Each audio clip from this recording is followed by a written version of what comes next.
Quem foi Ruth na Bíblia?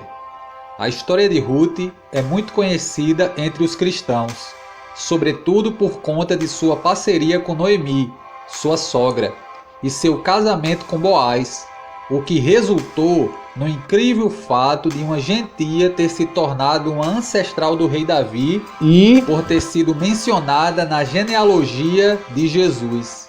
Ruth foi uma moabita que viveu no período dos juízes e que aparece como personagem principal do livro do Antigo Testamento que leva seu nome. Ruth se casou primeiro com Malom, depois, já viúva, casou-se com Boaz. Malom era o filho primogênito de Elimeleque e Noemi, e Boaz era um parente de Elimeleque.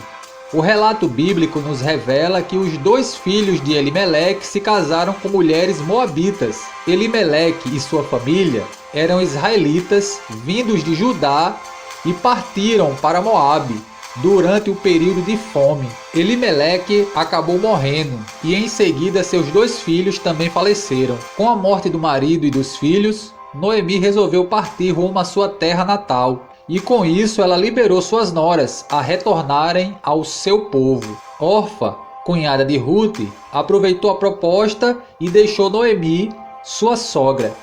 Ruth, entretanto, demonstrou seu profundo amor por Noemi e lhe comunicou que não a deixaria e somente a morte poderia separá-las. Essa decisão de Ruth implicava necessariamente em sua troca de nacionalidade, ou seja, ela estava disposta a se tornar uma judia e abandonar o seu Deus a favor do Deus de Noemi e ser sepultada no mesmo local de sua sogra.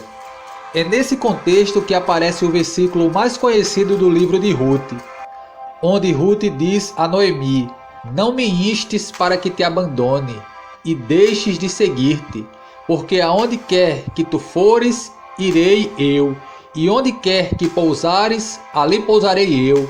O teu povo é o meu povo, o teu Deus é o meu Deus."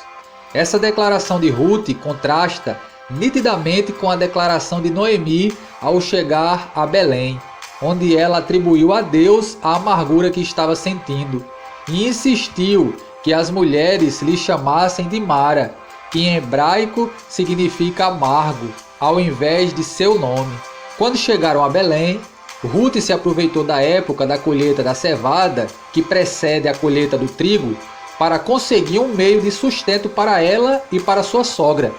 Ruth então foi respingar nos campos de Boaz, um parente rico de seu sogro falecido.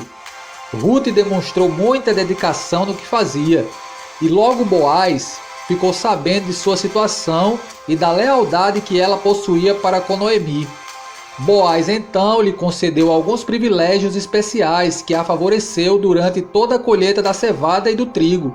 Mais tarde, Noemi instruiu Ruth a ir à eira durante a noite, a fim de persuadir Boaz a se tornar um parente remidor, ou seja, aquele que poderia comprar a propriedade de Elimeleque, Malom e Quilion, e apelando para o casamento levirato, se casar com Ruth.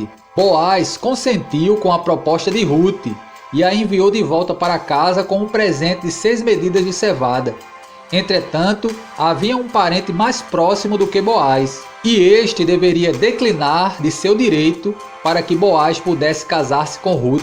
Então, na presença de 10 anciãos da cidade, foi oferecida ao parente mais próximo de Noemi a oportunidade de redimir um terreno que pertencia a Elimeleque e se casar com Ruth.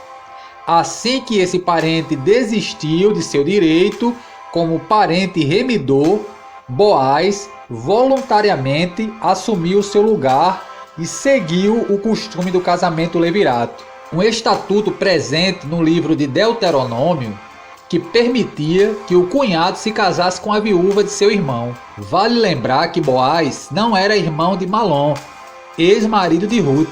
Boaz era apenas um parente próximo. Boaz casou-se com Ruth e o primeiro filho do casal foi Obed. Com o nascimento de Obed, a amargura de Noemi foi amenizada e ela foi a sua ama. Obed veio a ser o avô do rei Davi. Ruth é uma das 5 mulheres citada explicitamente na genealogia de Jesus no Evangelho de Mateus, ao lado de Tamar, Raabe, Betseba e a própria Maria.